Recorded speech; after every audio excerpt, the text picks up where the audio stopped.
Il y a des gens qui partent. Il va falloir que je me dise que c'est pas à cause de moi. C'est là où il faut être courageux. C'est pas personnel, n'est-ce pas? Vous aviez des trucs à faire. Très bien. Je m'appelle Lina El Arabi. Je suis comédienne, actrice. Et en fait, je suis là parce qu'on m'a contactée, qu'on m'a demandé de venir devant vous et on m'a dit que le thème, c'était le courage. Et j'avoue que je l'ai su après avoir dit oui. Et donc, je suis quand même là parce que je suis bien éduquée et que je suis ravie d'être là. Mais quand j'ai entendu le sujet, je me suis dit, mais non, je ne vais pas le faire. Je ne vais pas le faire parce qu'en fait, ça n'a aucun sens que moi, je parle de courage parce que je vis en France, un pays en paix, parce que j'ai grandi à Choisy-le-Roi, dans une famille aimante, avec des parents qui sont aujourd'hui toujours ensemble, qui ont été très aimants. J'ai un frère extraordinaire qui est mon meilleur ami.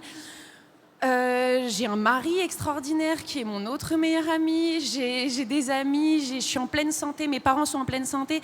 Et en fait, tout à coup, on nous dit... Enfin, je fais en plus un métier que j'adore. Je fais le métier dont j'ai toujours rêvé depuis que je suis toute petite. Et on me dit de parler de courage. Et là, je me dis, mais quel enfer! Il y a des gens qui meurent tous les jours dans le monde. Il y a des gens qui font la guerre. Et là, je commence à me comparer à Rosa Parks. Et je commence à me comparer à Nelson Mandela. Et je me dis, mais ça n'a aucun sens de prendre un micro pour parler de courage. Je me sens nulle.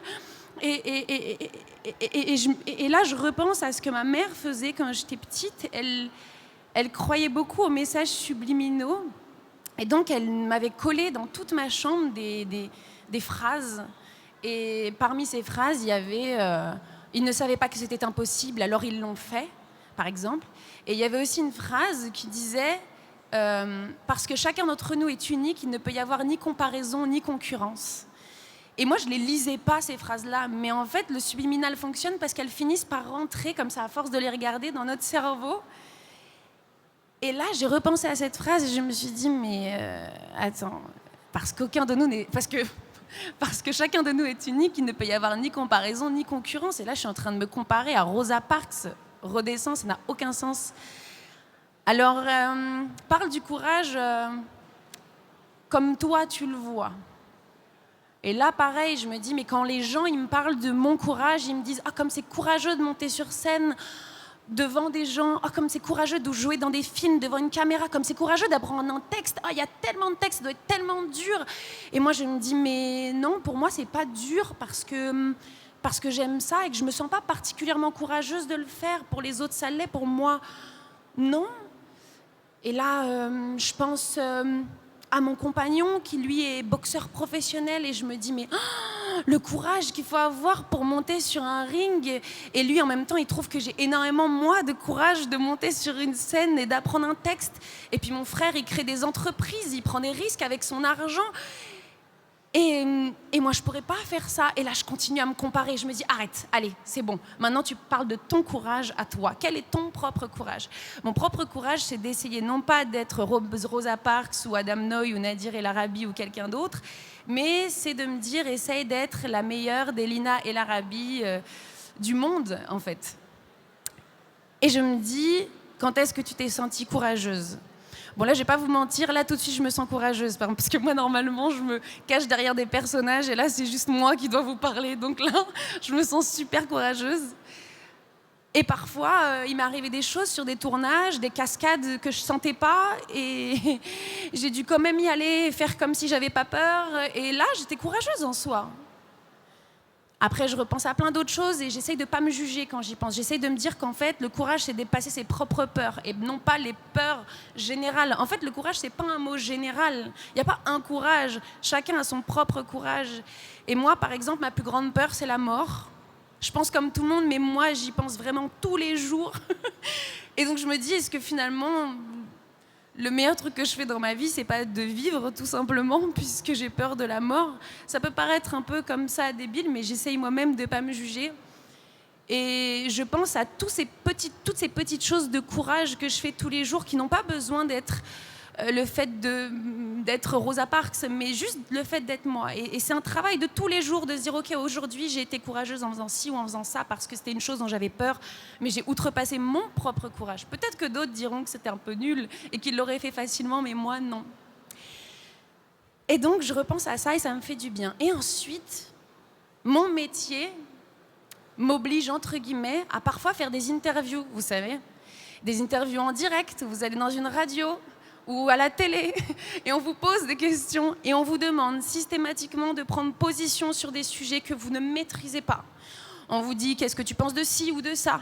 Et franchement, les sujets sont profonds, hein. J'ai 30 ans tout juste, j'ai rien vécu, et on me demande de me positionner non pas sur plus Camembert ou Comté, on me demande vraiment de me positionner sur des conflits internationaux, on me demande de me positionner sur des choses qui sont engageantes.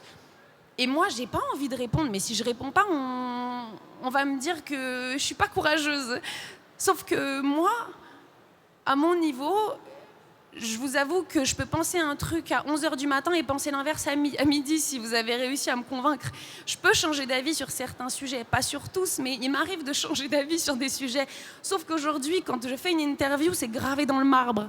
C'est dans la vidéo pour toujours. Si j'ai pris ce parti-là, je suis finie. Dans 10 ans, on va me ressortir cet article et on va me dire que j'avais dit ça, ça, ça. Et même si ce jour-là, j'ai 10 ans de plus et que je ne suis plus du tout la même et que mon expérience a fait que j'ai changé d'avis, en fait, on m'en voudra encore d'avoir dit ce que j'ai dit 10 ans avant. Bon, alors la solution, c'est quoi? C'est de dire, je ne veux pas me positionner. Oh, mais on va me dire que je ne suis pas courageuse. On va même me donner le nom d'un pays, pauvre pays. On va me dire que je suis la Suisse, parce que je ne veux pas me positionner. Il n'y a pas de solution à ça. Parce que on continuera de me poser ce genre de questions. Parce que quand on a un micro et une tribune, je ne sais pas pourquoi notre avis compte plus que les autres, même si on n'a aucune connaissance sur ces sujets-là. Et nous, avec les spots et les trucs, on s'oblige à donner une réponse parce qu'on nous met la pression. Et on finit par donner une réponse plus ou moins intelligente et très engageante pour toute notre vie. Donc du coup, la prochaine fois qu'on me fera une interview et qu'on me demandera de me positionner, plutôt que de répondre quelque chose et de me mettre un boulet au pied toute ma vie, peut-être que je ferais quelque chose d'encore plus courageux, je chanterais. Parce que chanter, on est d'accord que c'est ultra courageux quand on ne sait pas chanter. Et peut-être que je chanterais du Goldman, et ça fera peut-être... on saura jamais ce qu'on a vraiment dans nos ventres, caché derrière nos apparences. L'âme d'un brave ou d'un complice ou d'un bourreau, ou le pire ou le plus beau. Serions-nous de ceux qui résistent ou bien les moutons d'un troupeau? S'il fallait plus que des mots et qu'on nous épargne à toi et moi, si possible très longtemps, d'avoir à choisir un camp. Merci beaucoup.